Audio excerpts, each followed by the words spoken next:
Destimeter, Bokod Benguet, grade na natin. This ride was special dahil medyo complicated ang route.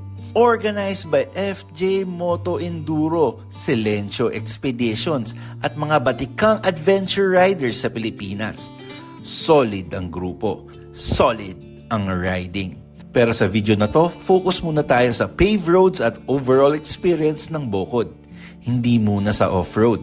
Yung adventure riding at moto camping, ibang video yan. Route quality. Grabe ang pacing ng daan dito. Ang bilis, ang linis, at sobrang satisfying. Kumpleto sa twisties, long straights, at smooth transitions.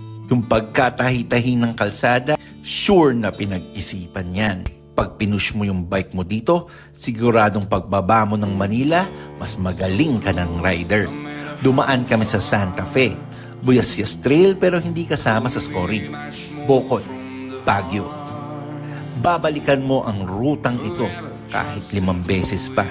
Hindi ka magsasawa. Route quality, solid 9 ang grade niyan. Scenery. Iba talaga ang Benguet. Punong-puno ng pine trees, terrace farms, at makakapal ng ulap na parang yakap ang mga bundok. Habang umaakyat ka, may malalalim na mga bangin at mga views na sobrang calm and breathtaking. Sa bawat corner, may bagong sorpresa. Minsan sea of clouds. Minsan tahimik na barangay na parang huminto ang oras. Presko ang hangin. Malamig. At minsan mapapaisip ka kung nasa Pilipinas ka pa ba. Bonus ang ganda ng Omaking Camping Trail kung saan kami nag-overnight camping. Dumaan kami sa Loocan Airport. At yung malupitang Amboklam Dam.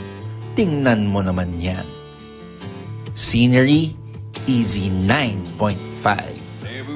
Accessibility and traffic. Mahaba ang biyahe, oo.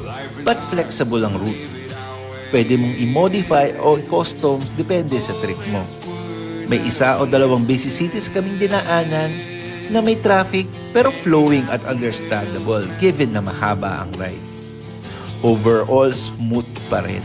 Accessibility and traffic, 8.5. Food and stopover, hati ang score dito. Pag nasa bundok ka na, limited ang cafes at the waiter na restaurants. Meron siguro kung magre-research ka. Pero on plain view, konti lang. Karinderya gaming talaga. And honestly, masarap. Make sure na umorder ka ng gulay. Strong suit nila yan. Sa stopovers naman, kahit saan ka huminto, panalo sa pictures. Overlooking ka lagi, malinis at presko. Score natin dyan, stopover 8, food 6.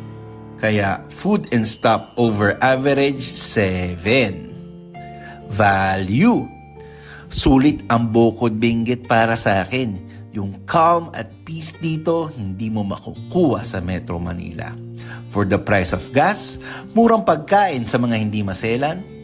Value score ko dito, 9. Ang overall score ng Bokod Benguet, 9 out of 10. Kung trip mo ng mga long rides, magandang kalsada, at mga views na hindi ka bibiguin, puntahan mo ang Bokod Benguet.